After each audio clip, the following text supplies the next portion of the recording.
तर नमस्कार मित्रांनो, आपल्या सगळ्यांचं स्वागत आहे मॉडर्न डॉक्टर यूट्यूब चॅनलवर. तर जसं की तुम्हाला माहिती आहे, आपण अॅनाटॉमीचा पेपर 1चं प्रिडिक्शन दिलं होतं. हा तुमचा अॅनाटॉमीचा पेपर 1 जो MUHचा आहे आणि तो आपला मागच्या व्हिडिओमध्ये जाऊन तुम्ही कंपेअर करा. तुम्हीच बघू शकता की आपला 65 ते 70% पेपर अॅनाटॉमीचा त्याच्यातून झालेला आहे. तर आज आपण अॅनाटॉमी पेपर 2चं प्रिडिक्शन देणार आहोत. त्यासाठी हे प्रश्न आहे. पहिलं, कोष्ठ एवं आशय शारीमधून कोष्ठची परिभाषा लिहा. कोष्ठ अंगची संख्या, आशय परिभाषा, संख्या आणि नाव. दूसरा, digestive system, anatomy of pancreas, anatomy of liver, location, surface, lobes, artery supply आणि अप्लाइड एनाटॉमी. त्यानंतर स्टमक, तिच्यात इम्पॉर्टंट पॅनक्रिया आहे. तुम्ही ह्या वर्षी पॅनक्रिया नक्कीच करून जा आणि लिव्हरचं पण करून जा, लिव्हरचे लोब्स वगैरे. त्याच्यानंतर स्मॉल इंटेस्टाईन, त्याच्यामध्ये स्पेसिफिक म्हणायला गेलं की डिओडिनम तुम्ही करा. त्यानंतर लार्ज इंटेस्टाईन. इम्पॉर्टंट याच्यामध्ये आपलं होतं पॅनक्रिया एक इम्पॉर्टंट आहे, लिव्हर इम्पॉर्टंट आहे आणि स्मॉल इंटेस्टाईन मध्ये तुम्ही डिओडिनम करा. त्यानंतर तिसरा चॅप्टर प्रमाण शरीर. प्रमाण शरीर मधून MCQ येतील तुमचे, तुम्ही हा टॉपिक करून जा व्यवस्थित. त्यानंतर आहे मर्म शरीर. मर्म शरीरमध्ये मर्माची परिभाषा, मर्माचं वर्गीकरण. आता मर्माचं वर्गीकरण पण करा. त्याच्यानंतर रचनाच्या आधारे करा, मान, शिरा, स्नायू, अस्थी, संधी, परिणामच्या आधारेवर. त्रिमर्म करून जा तुम्ही. मर्माचे महत्व काय असतं, डिटेल एक्सप्लेनेशन दी मर्म. त्याच्यामध्ये पण शाखागत मर्म, स्थिमित, शृंगाटिका आणि कृगाटिका हे नक्की करून जा. त्यानंतर शिरा शरीरमधून शिराची परिभाषा, शिराची संख्या, त्याचे भेद, वातवह, पित्तवह, कफवह आणि रक्तवह हे तुम्ही नक्कीच वाचून जा त्याच्यामध्ये.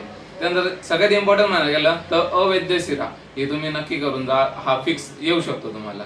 त्यानंतर धमनी शरीरमधून परिभाषा आणि त्याचे भेद, शिरा आणि धमनी याच्यामध्ये काय डिफरन्स असतो हे तुम्ही नक्की वाचून जा, हे वाचा तुम्ही. त्याच्यानंतर 7वे याच्यातून सीवेस, कार्डिओव्हास्क्युलर सिस्टम मध्ये pericardium, external feature of the heart.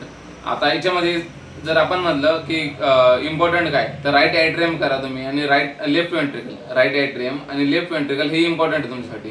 त्यानंतर surface marking of the heart, surface marking of the heart विचारू शकतो तुम्हाला. त्यानंतर रेस्पिरेटरी सिस्टम मधून इम्पॉर्टंट म्हणायला गेलं तर प्लुरा करा तुम्ही. त्यानंतर trachea, lungs, difference between right and left lung हे सगळ्यात important, difference between right and left lung. Bronchopulmonary segment. त्यानंतर नजल कॅव्हिटी. त्याच्यानंतर वॉल, म्युकस, ब्लड सप्लाय आणि नर्व सप्लाय हे जे तुम्ही ब्लड सप्लाय प्रत्येकाचे करून जा, वाचून तरी जा, म्हणजे काही ना काही तुम्हाला लिहिता येईल तिथं. त्यानंतर युरिनरी सिस्टम मधून तुम्ही किडनी करा, युरिनरी ब्लॅडर करा, युरेथ्रा करा, युरेटर करा आणि लिगामेंट्स करा. लिगामेंट्स खूप इम्पॉर्टंट आहे, लिगामेंट्स तुम्ही करूनच जा सगळ्याचे. त्यानंतर रिप्रोडक्टिव्ह सिस्टम मध्ये युरेटस, fallopian tube, prostate gland, ovary, anatomy of the penis, covering of the testis.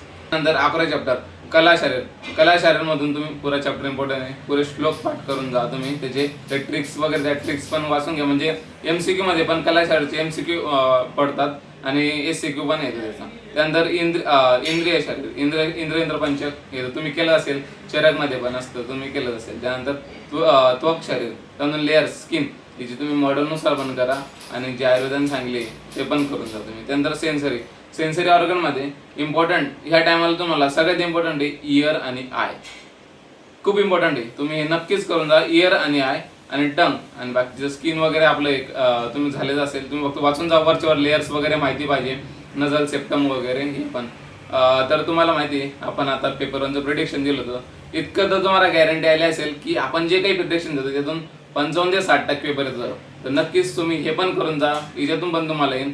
मागचे 50% जर तुम्ही पेपर लिहिला असेल हा लिहिशाल तर तुम्ही पास आहात. तर ऑल द बेस्ट तुमच्या उद्याच्या पेपरसाठी. Thank you guys.